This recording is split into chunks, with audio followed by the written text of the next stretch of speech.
Rais wa Irani Masoud Pezeshkian amezua mjadala mkubwa wa kimataifa baada ya kuomba msamaha kwa baadhi ya nchi jirani kufuatia mashambulizi yaliyohusishwa na Irani katika eneo la Mashariki ya Kati. Katika hotuba yake aliyoitoa Jumamosi asubuhi, kiongozi huyo alisema anaona ni muhimu kuomba radhi kwa mataifa ya jirani yaliyopata madhara kutokana na mashambulizi hayo. Hatua hiyo imewashangaza wachambuzi wengi wa siasa za kimataifa kwa sababu ni nadra sana kwa kiongozi wa taifa kuomba msamaha waziwazi kwa nchi nyingine wakati mgogoro wa kijeshi bado unaendelea. Katika hotuba yake, Masoud alikiri moja kwa moja kuwa baadhi ya mashambulizi ya Irani yaliathiri pia maeneo ya nchi jirani.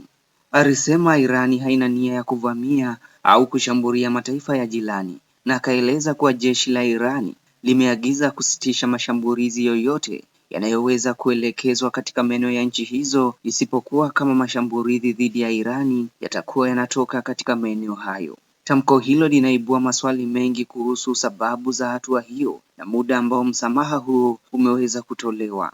Wachambuzi wanaeleza kuwa hatua hiyo inaweza kuwa jaribio la kupunguza mvutano wa kikanda ambao umeongezeka katika siku za hivi karibuni.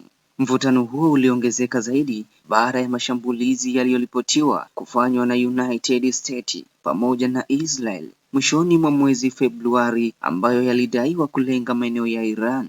Mashambulizi hayo yaliyotokea tarehe 28 Februari yalisababisha vifo vya baadhi ya makamanda waandamizi wa kijeshi wa Iran na pia kuvuruga mfumo wa amri wa jeshi la nchi hiyo. Kwa mujibu wa Rais Masoud, baada ya mashambulizi hayo, baadhi ya vikosi vya Irani vilichukua hatua za kijeshi kwa hiari yao na kuchagua maeneo ya kushambulia bila utaratibu kamili wa uongozi wa juu wa kijeshi. Kauli hiyo inaashiria uwezekano wa kuwepo kwa hali ya sintofahamu ndani ya mifumo ya amri ya kijeshi ya Irani katika kipindi cha mvutano huo. Hadi sasa majirani wengi wa Irani wamechagua kujibu kwa tahadhari au kukaa kimya, huku wakifuatilia kwa karibu iwapo msamaha huo utafuatiwa na hatua halisi za kupunguza mvutano katika eneo hilo. Kwa upande mwingine, Israeli inaonekana kutotafsiri kauli hiyo kama ishara ya kupunguza mgogoro. Kwa muda mrefu, Israeli imekuwa ikiona Irani kama moja ya vitisho vikubwa vya usalama wake wa taifa, na wachambuzi wanaeleza kuwa huenda ikaendelea kutumia hali ya sasa kujaribu kudhoofisha uwezo wa kijeshi wa Iran.